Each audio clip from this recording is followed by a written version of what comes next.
మేమందరం కలిపి ఒకటే కుటుంబం కోసం ఆలోచించాం. తెలుగు జాతి కోసం, ఆంధ్రప్రదేశ్ కోసం, మీకోసం మేమందరం ఏకమయ్యాం. దేనికి నష్టాలైపోతుంది, విభజన జరిగింది, విభజన తర్వాత నష్టపోతూ ఉన్నాం, 10 సంవత్సరాలు నలిగిపోయాం, ఇంకోసారి నలిగిపోకూడదన్న ఉద్దేశంతో మొదటి రోజు నుంచి కూటమి ప్రభుత్వం కోసం తపన పడ్డాం. ఈ రోజున మనం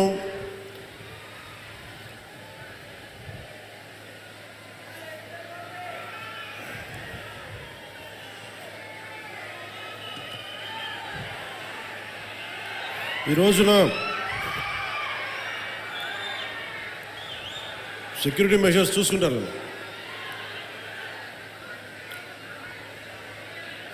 అమరజీవి జలద్వార ద్వారా చేపట్టిన వాటర్ గ్రిడ్ ప్రాజెక్ట్స్ నిర్మాణం కోసం రాష్ట్ర వ్యాప్తంగా 5 జిల్లాల పరిధిలో 7,910 కోట్ల రూపాయలని ఖర్చు పెడతా ఉన్నాం. ఈ ప్రాజెక్టుల ద్వారా వచ్చే 35 ఏళ్లలో 1.2 కోట్ల మందికి దాహం తీర్చాలని సంకల్పించాం. ముఖ్యంగా ఉమ్మడి తూర్పు పశ్చిమ గోదావరి జిల్లాల్లో తీర ప్రాంతం వెంబడి నివసించే మత్స్యకార సోదరులకి మేలు చేయాలన్న ఉద్దేశంతో ఎక్కువ తీర ప్రాంతాలను కలిపేలా ఈ ప్రాజెక్ట్ రూపకల్పన జరిగింది. ప్రజలందరికీ కూడా స్వచ్ఛమైన, శుద్ధమైన తాగునీరు అందించేందుకు కూటమి ప్రభుత్వం కట్టుబడి ఉంది. 2027 నాటికి పనులు చేయాలన్న లక్ష్యంతో ముందుకెళ్తున్నాం. మీకోసమే. మీరు అరిచి అరిచి అరిచి గొంతులు ఎండుకుపోతే మీ గొంతు తడపడానికే ప్రాజెక్ట్ ఇది.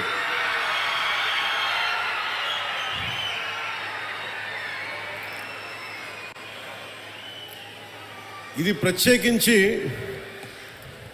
అమరజీవి జలధార అని పెట్టడానికి చాలా కారణం. నాకు చాలా ఇష్టమైన వ్యక్తులు మన తెలుగు నాయకులు. ఒకళ్ళు బూర్గుల రామకృష్ణారావు గారు. తెలంగాణ ముఖ్యమంత్రిగా పనిచేసి తెలుగు వారందరూ ఏకం కావాలి అని చెప్పి ముఖ్యమంత్రిగా ఉండి తను స్వచ్ఛందంగా పదవి దిగిపోయి, తెలంగాణ ముఖ్యమంత్రిగా పదవి దిగిపోయి ఆంధ్రప్రదేశ్ ఉమ్మడిగా ఏర్పడటానికి విలీనం చేశారు, త్యాగం చేశారు. ఆయన ఒకరిని ఎప్పుడు స్మరించుకుంటూ ఉంటారు, ఆయన గుండెల్లో ఉంటారు. ఇంకొకరు తెలుగువాడి ఉనికి లేని రోజున, మద్రాస్ ప్రెసిడెన్సీలో ఉన్న రోజుల్లో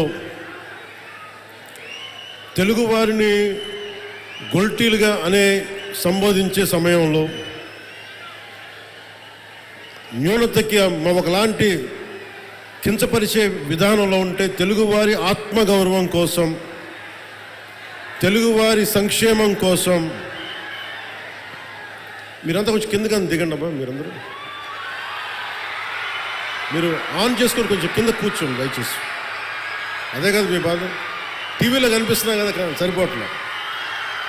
అదే ఇందాక ఏంట్రా బాధపడతాను అనుకుంటున్నాను.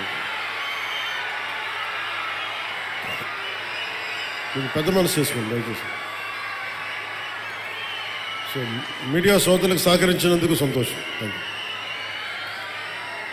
అంటే ఎవరి ప్రాణత్యాగాల మీద ఈ నేల ఏర్పడిందో, ఎవరి దేహత్యాగంతో ఈ రాష్ట్రం ఏర్పడిందో వారిని స్మరించుకోవటం మన కర్తవ్యం.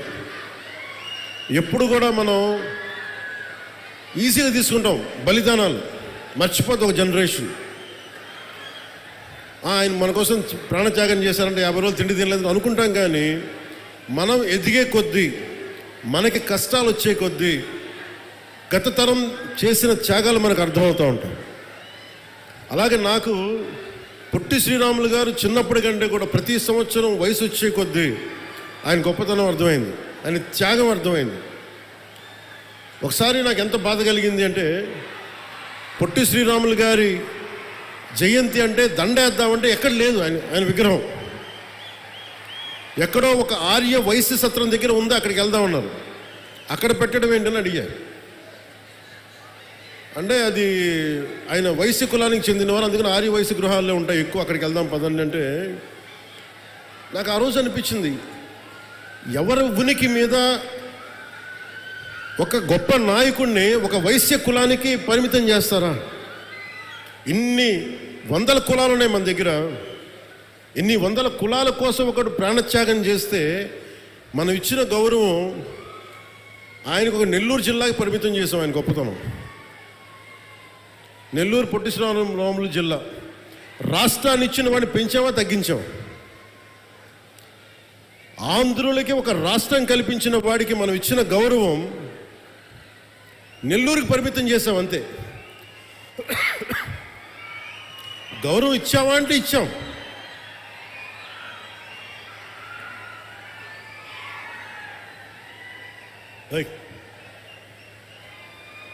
సైనిక్స్ కూర్చోండి.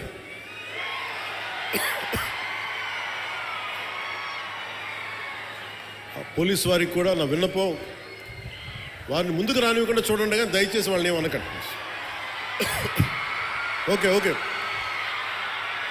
వినండి. ఓకే నేను చూసుకుంటాను కదా, మీరు కూర్చోండి.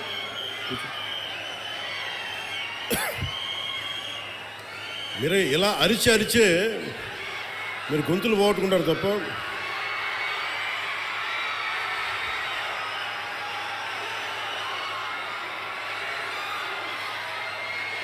ఓకే, అక్కడున్న యువతంతా దయచేసి బ్యారికేడ్స్ నుంచి ముందుకు రాకండి. ఇలాంటి పరిస్థితులు ఇలాంటి పరిస్థితుల వల్లే మీకు కూడా చెప్తున్నా, ఇలాంటి పరిస్థితుల వల్లే ప్రధానమంత్రి గారు కూడా రావడానికి ఆలోచిస్తున్నారు నేనున్న సభలకి. ఇది చప్పట్లు కొట్టేది కాదు, ఇది చప్పట్లు కొట్టేది కాదు.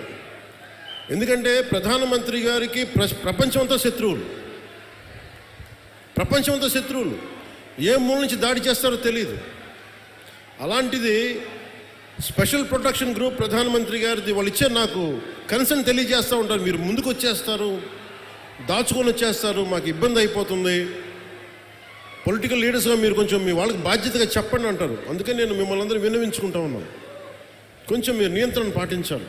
ఉత్సాహం మంచిది, కానీ మీకోసం పనిచేసే నాయకులందరికీ కూడా టార్గెటెడ్, గుర్తుపెట్టుకోండి, నాతో సహా.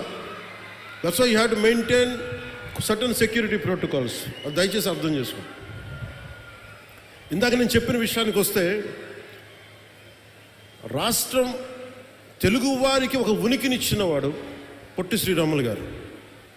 56 రోజులు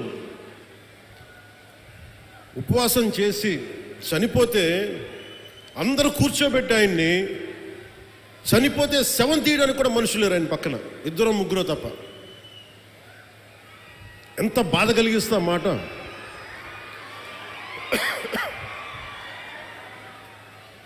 మన ఘంటసాల గారు, కీర్తిశేషులు ఘంటసాల గారు, వీళ్ళందరూ కూర్చొని ఆయన్ని తీసుకొచ్చి ఇక్కడ ఖననం చేశారు. అలాంటి వ్యక్తికి ఎప్పుడు నా గుండెల్లో ఉంటారు, మనందరూ గుండెల్లో పెట్టుకోవాల్సిన వ్యక్తి. తెలుగు జాతి, తెలుగు ఆత్మగౌరవం అని మాట్లాడటానికి మూలకారకుడు అమరజీవి పొట్టి శ్రీరాములు గారు. దానిని మనం పెద్దల నుంచి పిన్నల దాకా ఇది గుండెల్లో పెట్టుకోవాలి. ఒక్కొక్క నాయకుడికి కులం అంటగడితే మనం కులాల సమూహంలా ఉంటాం తప్ప భారతీయులకైతే మనం ఎప్పటికీ ఉండలేం.